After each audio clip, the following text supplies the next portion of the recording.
One more time. On this episode, we talk about contradictions, text on top of Instagram photos, and the female version of me?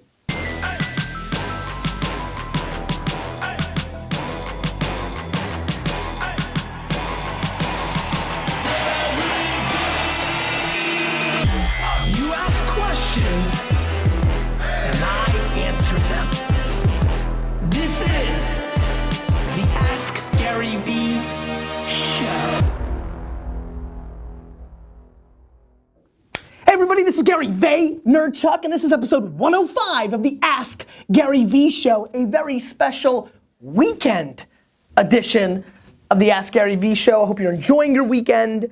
I hope this starts it off right with the right amount of energy. And India.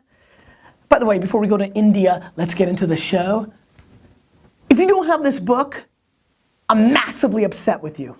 India, let's get into the show. Q Studios Inc. asks, Gary V, as a successful solo entrepreneur, do I have to grow my business bigger than I can handle alone? Q Studios Inc., it's a great question. I think the answer to that question is completely predicated on what you want in life. I mean, you've set up the question by saying you're a successful solo entrepreneur. Are you making the monies and are you fulfilled enough to keep it at a one-woman, one-man show? I mean, to me, I can't answer that for you. I just had an interesting conversation with AJ. Our professional ambitions are in a different place. Everyone's are. If you want to build a bigger business, you need to build it outside of one person. You can only be so big, but maybe what you're getting and what you've got and how it goes appeals to you. I find a lot of people not being able to be good managers. They love to micromanage. They're romantic and obsessive about what they do. They don't allow other people to come into their ecosystem, and they struggle with the growth curve, and they get just a little exponential growth. They go from making $73,000 a year to 113, but it comes with a lot of pain because they don't like it.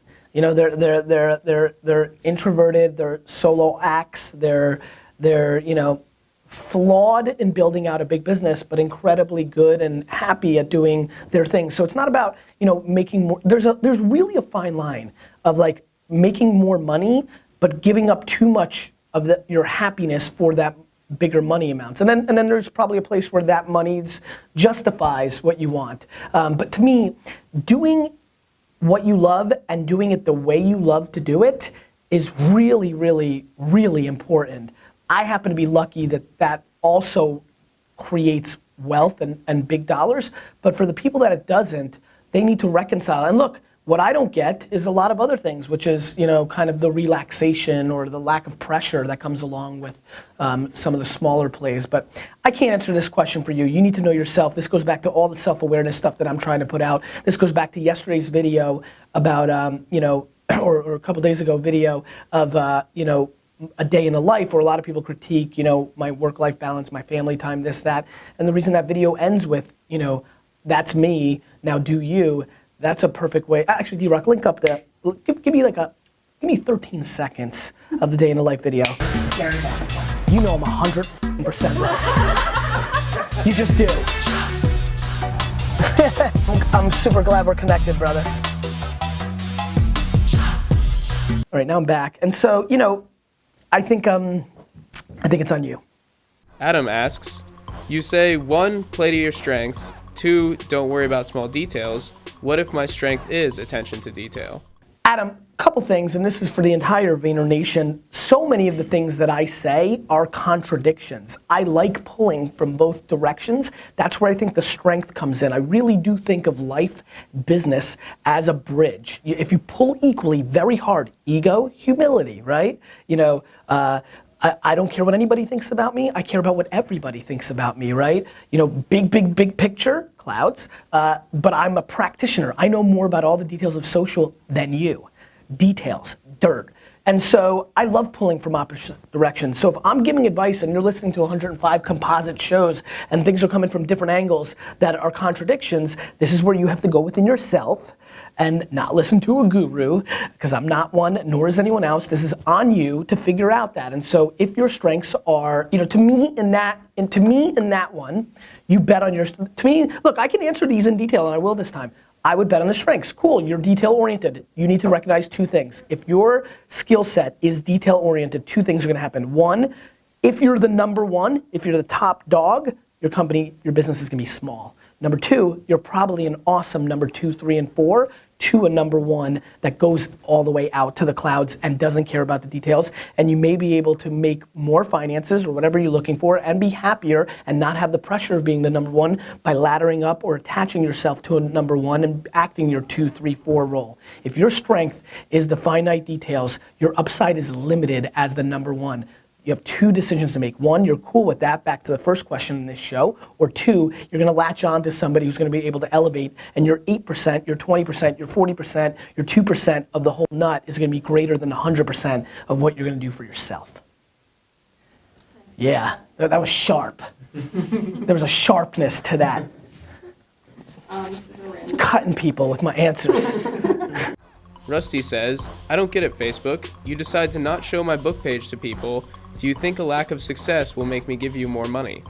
Rusty, I feel you, but you know, Facebook is like any other medium in the world. You know, like, Fox channel network to put your commercial for your book isn't gonna just do it for free. The Yellow Pages isn't feeling your book, and so they're just gonna put it in there for free. Like the Postal Service isn't like, oh rad, your book was creative, let's just ship out flyers for your book for free. This notion that Facebook, because it started as a social network, is not giving free organic reach to people. And what, you want my money? Yes, they want your money because it's one of the most efficient ways to actually deliver content to people in the world, right?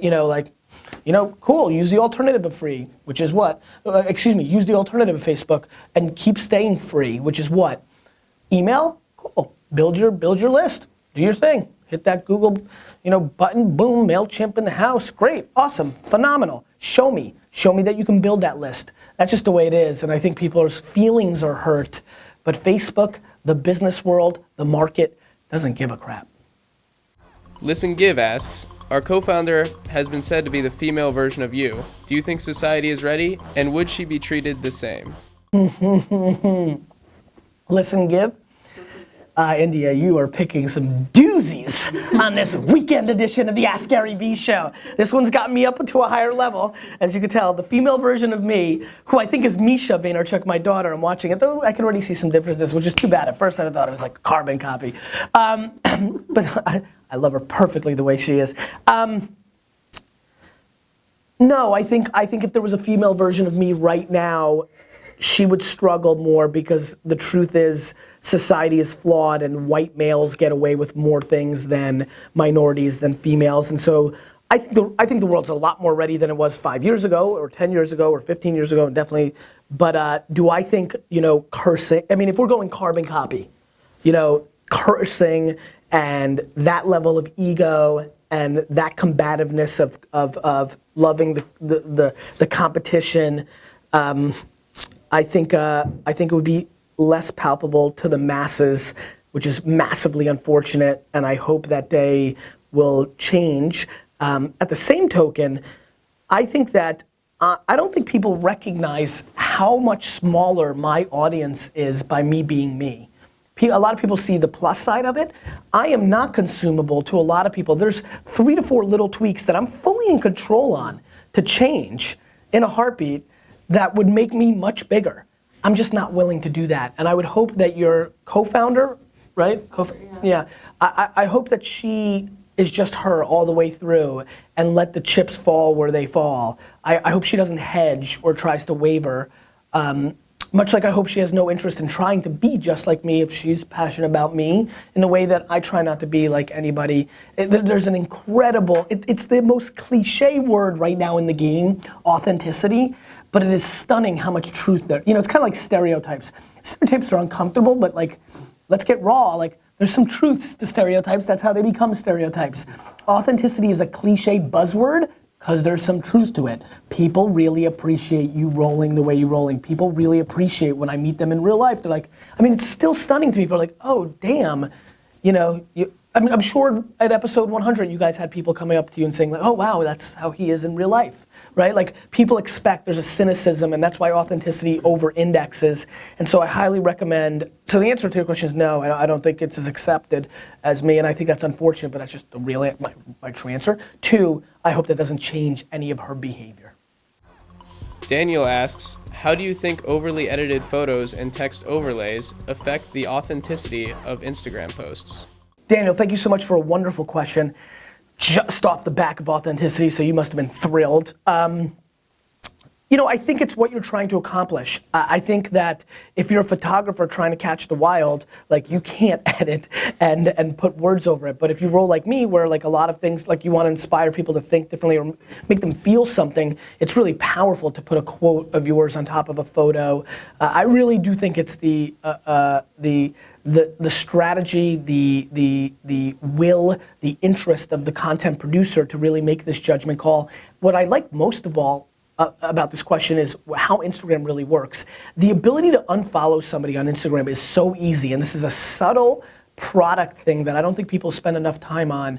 People's ability to unfollow somebody feels so native as you're scrolling that, you know, at the end of the day, content's gonna find its audience if it's good, and whether that's highly edited or super raw or black and white or booty shots or inspirational quotes or whatever it is, it's going to find its audience. And so I think it's something that people should not overthink in either direction, right? It's not a tactic that automatically makes it pop, and it's definitely not a tactic that's gonna cripple you. It just needs to be right. I actually think you've said it best, which is authenticity has nothing to do with the actions, it has to do with the seed of where this comes from. If you authentically, like me, want to put things like kill it or crush a face today or whatever you want to say on top of a picture, that's what's coming from me. That's why I think my audience finds it attractive.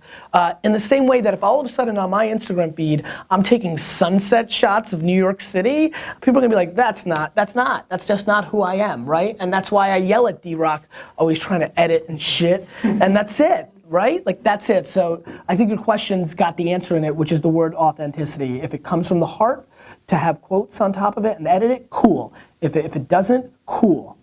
Cool? Question of the day. What is the app you are spending most of your time on right now? Little market research of the Vayner Nation right now for all of us. I highly recommend everybody watches everybody's responses because you'll learn, it's interesting. It's sharing the data. Share your damn data with me this weekend. You keep asking questions, I'll keep answering them.